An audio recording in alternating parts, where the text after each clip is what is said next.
Hollywood makes love stories every single year, but what Hollywood almost never makes is an honest film about what love actually costs when two people come from completely different worlds. Fools Rush In is that film, and it got away with this by making you laugh from start to finish. On the surface, this movie may look like every basic romantic comedy, but it's actually way more than that. So let's peek beneath the surface.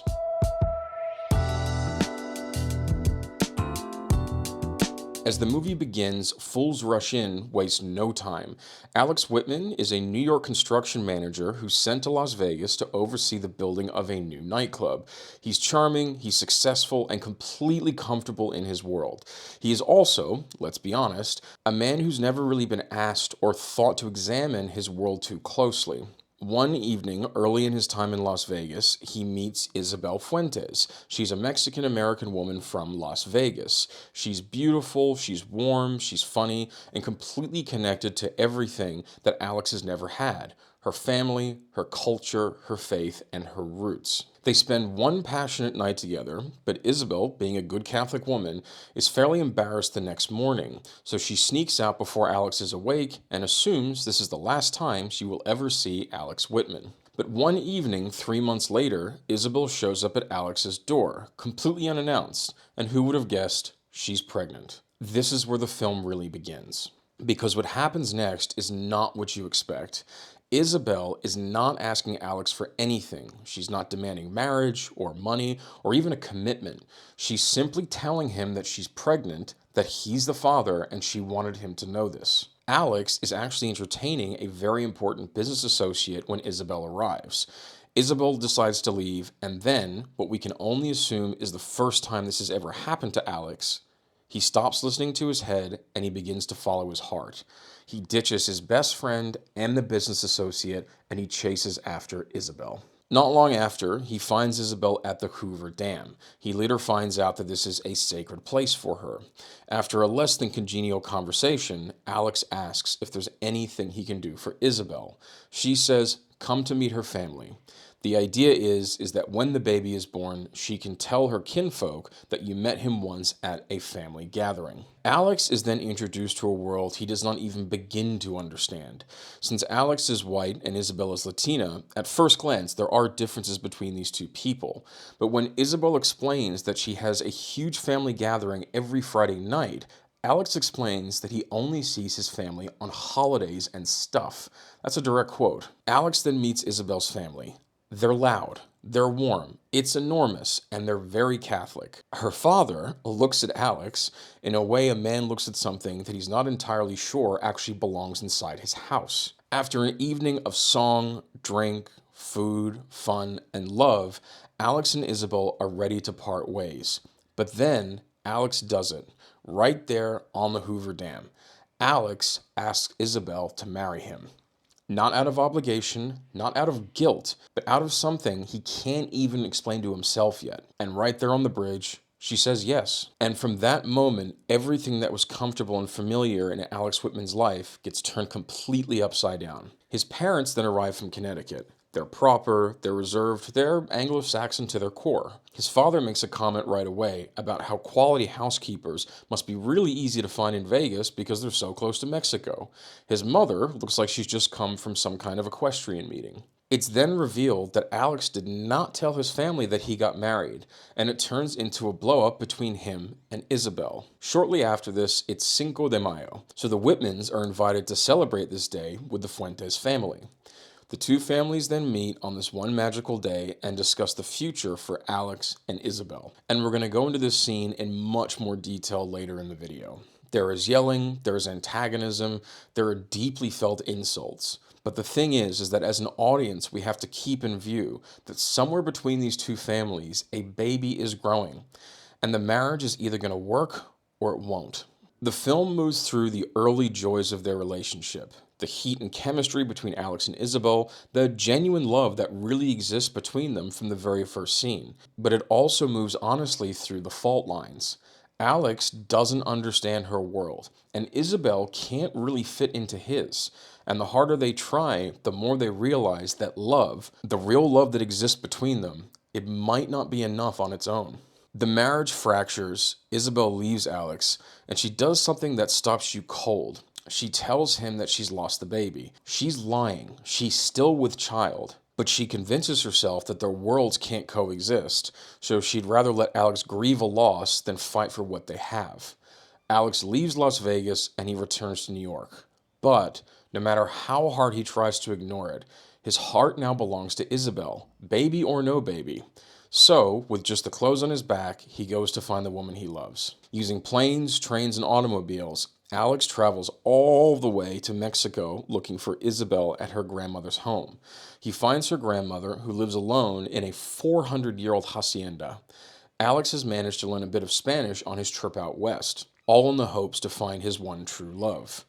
Isabel's grandmother speaks no English, but they manage to understand each other well enough to explain that Isabel has gone back to Las Vegas.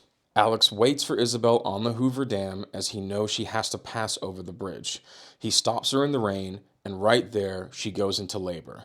She gives birth on the bridge, and they both realize that they are destined to be together. They get married, for real this time, not in some chapel on the Las Vegas Strip, and we assume they live happily ever after.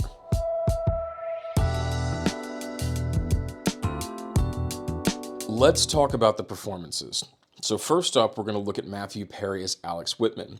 Now, before we get into this, we need to think about Matthew Perry, the man, at that time, because context really matters here. Friends, back in 1997, was not only one of the biggest shows on television in the USA, it was one of the biggest shows in the world. Matthew Perry is Chandler Bing to all people all over the globe. He is at the absolute peak of his cultural moment, and instead of doing the safe thing, just another broad comedy, another ensemble piece where he can hide behind the jokes, he decides to make fools rush in. And what he delivers is quietly extraordinary. Alex Whitman is a man who spent his entire life checking boxes. Private school, good college, good job, worked hard, got promoted, and now he's reaching the peak in his field. And Matthew Perry plays all of that with complete authenticity. You believe every single box he checked.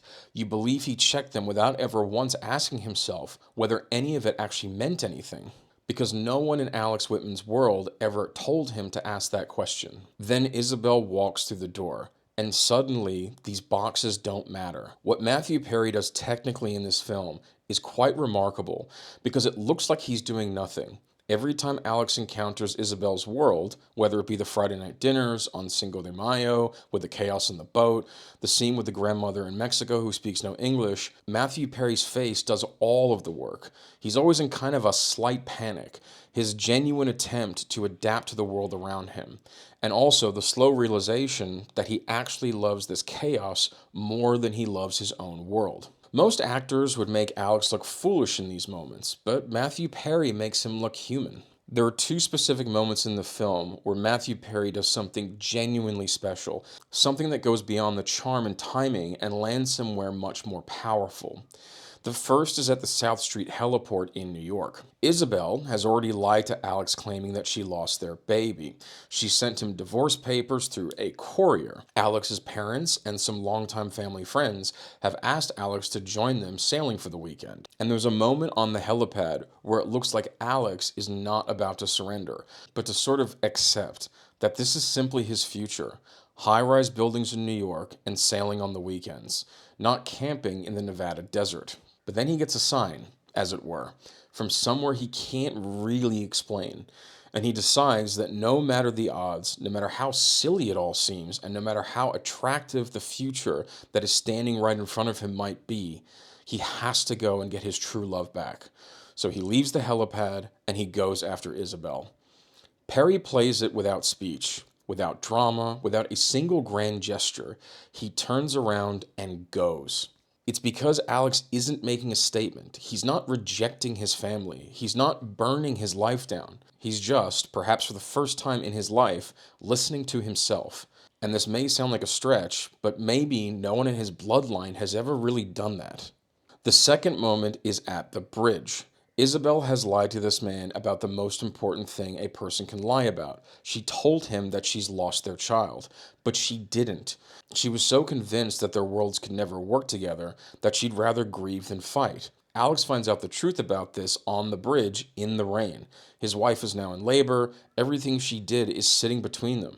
But he forgives her right there on the spot, completely without conditions. Now, I want to be honest with you. I would not have done that, and most men wouldn't. Most men couldn't. But this is what Matthew Perry really understood about Alex, was in that moment, this choice makes him look heroic rather than weak. Alex is not forgiving Isabel because he's a pushover. He's forgiving her because he's figured out something that most people never figure out. Love is not just a feeling that happens to you.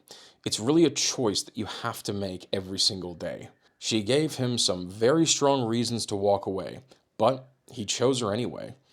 And that may seem like weakness to some, but for Alex, this is the strongest thing he can do. He's also signaling to Isabel that he is not right about everything either. He did lie. He did play a major role in the collapse of their relationship, but now he's back. He's ready to be a father. He's ready to be a husband. He's ready to be the leader of their family. And Matthew Perry plays every single beat of it without a single false note. He's the reason this film works. A man leads when you dance, and Matthew Perry never stops leading, not once. Salma Hayek is Isabel Fuentes. So here's the thing about Isabel that the film really understands and that Hayek plays perfectly. She's a walking contradiction, and she makes it look effortless. Isabel is a photographer. She's not a doctor, she's not a lawyer, not the kind of career that makes a traditional Mexican Catholic family sleep easily at night. By the time we meet her in the movie, she's been working as a photographer at a local casino in Vegas where she takes photos of tourists. But this is her day job. Her real passion is to take photographs of the desert. And she spent 5 years saving for the right equipment to do it properly. That alone tells you everything you need to know about who Isabel Fuentes actually is. She wears rings on every finger and a leather jacket like a free spirit from 1974. She looks like someone who answers to nobody, and yet she goes to Catholic Mass. She shows up every Friday for the family dinner without fail. She loves her father, her mother, her brothers, her grandmother in Mexico with everything she has. That contradiction is the whole character, and a lesser actress would only play one side of this, the free spirit or the devoted daughter. Salma Hayek plays both simultaneously without ever letting one cancel the other one out. There is a line in the film that tells you everything about Isabel. She says, "I'm the baby, but anyone messes with me, I take care of myself." This is not a joke. It's a declaration. Hayek delivers it with complete calm and complete authority. There's no performance, there's no bravado. It's just a woman who knows exactly who she is. And that is what makes Isabel so compelling throughout the film. She is never a victim, even when Alex doesn't tell his family that they were married.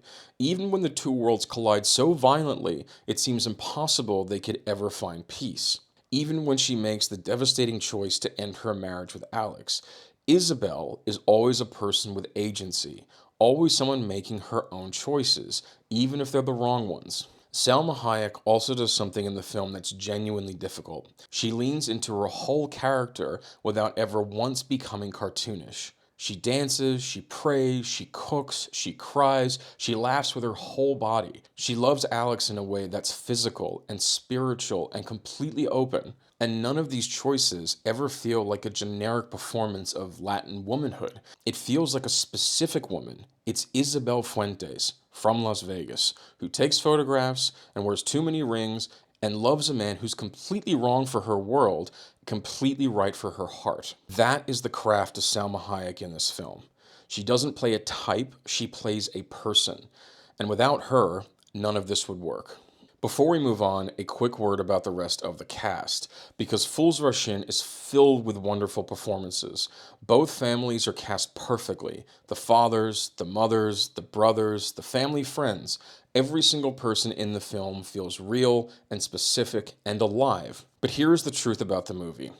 Matthew Perry and Salma Hayek are kind of like Adam and Eve. The entire world of this film exists around them, and it's because of them. So every other character that exists is just to illuminate who they are and what they really mean to each other. That is not a criticism of the supporting cast. It's actually a testament to how completely Matthew Perry and Salma Hayek own this film. You don't really need to discuss the other roles when the two leads fill every frame with that much life.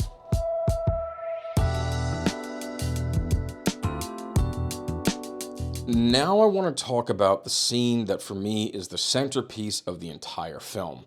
The boat scene. So, it's Cinco de Mayo. Isabel's mother has invited the Whitman family to celebrate with them on Lake Mead. Both families forced onto a boat together. There's nowhere to run, nowhere to hide, and nothing to do but really face one another. And before we go any further, let's establish something that's really important. Because this scene could easily become a scene where you want to pick a side, where one family is right and one family is wrong, where one culture is the villain and one is the victim. But that's not what this scene does. Every single person on this boat loves their child, fiercely, completely, without condition. The Fuentes family and the Whitman family, they're all good people. They're all flawed people, but they're all humans. And the film never lets you forget this for a single second, which is exactly what makes this scene so funny, but also so devastating.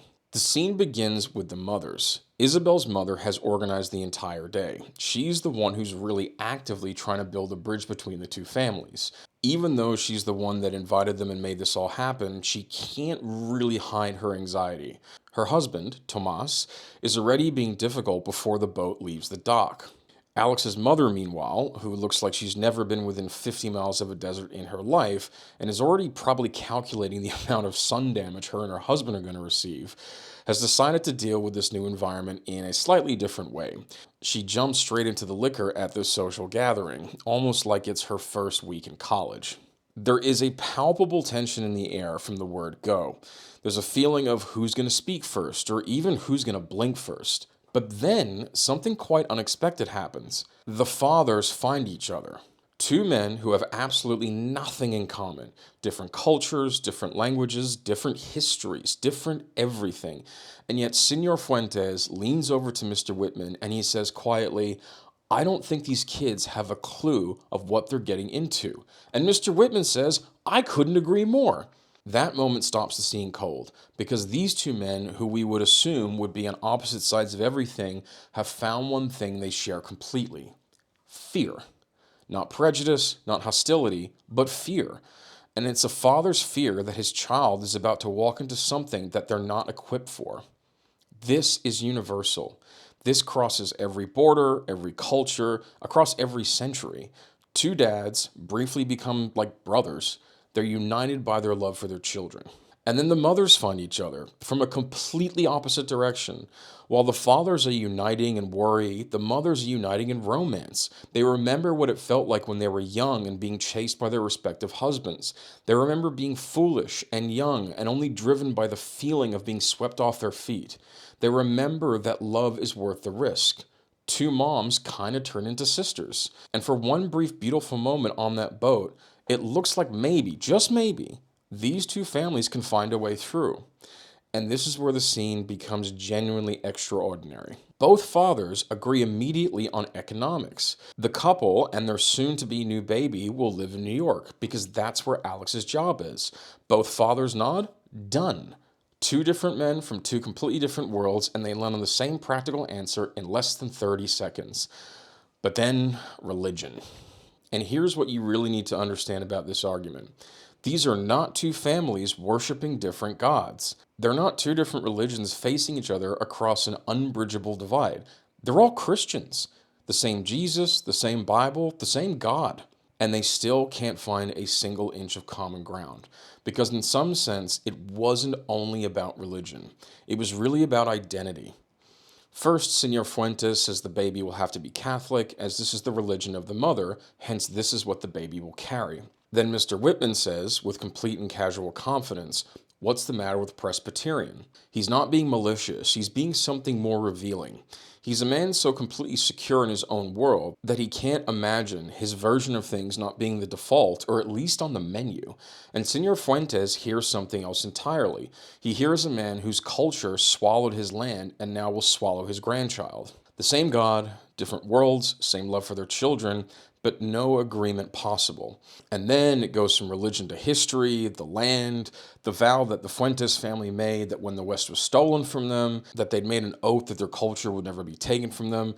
And then Mr. Whitman says, culture? You call this culture? Guacamole and a ghetto blaster in the middle of a desert? And there it is. It's not evil, it's not hatred. It's really two good men whose versions of the world are so different they can't even really agree on what culture actually means. The scene ends with some pretty sharp comedy when Mr. Whitman says, "In case you didn't notice, the white people are milting out here." And believe me, in the greater context of this scene and this moment, it doesn't feel racially incendiary at all. It's actually quite hilarious. But what the scene has shown us, quietly, precisely, brilliantly, through humor, is the actual fault line running underneath this marriage and the entire film more generally, not to mention any other cultural divides that exist in the world around us. Alex and Isabel can survive different worlds. They can survive within different families. They can even survive each other's worst choices. But can they survive the question of whose God their child will pray to? And the film is brave enough not to answer it too easily. This is not a romantic comedy, this is cinema.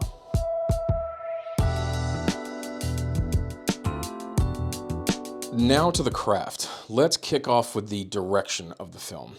Andy Tennant understood something that most directors never figure out. His job on this film was not to direct with a heavy hand, not showing off all of his technical skills. His job was actually to get out of the way. Matthew Perry and Salma Hayek are thoroughbreds, stallions running free across the plains. And the single most important decision Tennant made was to point the camera at them and let them run. There's no trick shots, there's no style imposing itself on top of the story. There's no director constantly reminding you that he's in charge. It's just two extraordinary performances given the space to do what they do. That's leadership, knowing when not to act, knowing when to trust your people and to step back. The director gets the credit whether the film works or it fails, and Tennant earned his credit by knowing his role, finding a competent and creative way of capturing his two stars, putting on a major league show. Robbie Greenberg is the guy who was the DOP on the film, and much like Andy Tennant, at first glance, it may look like Robbie is taking a step backward, but what he does with Fools Rush In is quietly excellent. The desert feels inhospitable, but alive. Nevada is light, it's harsh, and beautiful simultaneously. And crucially, New York feels completely different from Las Vegas and Mexico without resorting to that lazy trick that every Hollywood film uses, where they use blue filters for cities and then a yellow filter for deserts or Latin America. This technique has been used over and over again across many different films, but Greenberg doesn't go anywhere near it.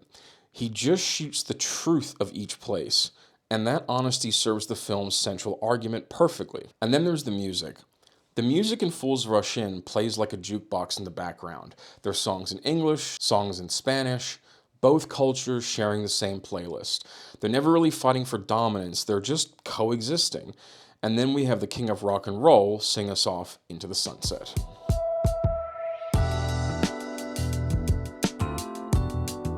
So what's the actual legacy for Fools Rush In? Well, honestly, when it came out in 1997, the world wasn't really ready to take it so seriously, or perhaps as seriously as it deserved. It did make decent money, and people did like it, and then they mostly moved on. Also because many audiences probably just saw this as a basic romantic comedy, not really appreciating that far more was at work here. But here's the thing about this film in 2026. The world has never been more divided, more tribal, more convinced that people from different backgrounds or different cultures, different faiths, or even different political parties can't find common ground. Scroll through any news feed on any given day, and the message is the same. Your world and their world cannot coexist. Fools Rush In says something completely different.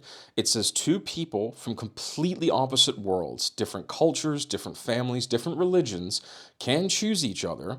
They can build something together. They can sit on a boat on Cinco de Mayo and argue about Presbyterian versus Catholic, also argue about guacamole and the West being stolen, and they can still love their own children and each other's children with their whole hearts. What it says is that the fault lines are real. The differences are also real. Nobody's pretending these things are not plaguing our world today. But love, chosen deliberately, fought for stubbornly, led with courage, is bigger than any of the problems we may face as a species. That message was sweet in 1997, but in 2026 it feels essential. Anyway, that is me for today. My name is Eddie P, and I will see you all next time.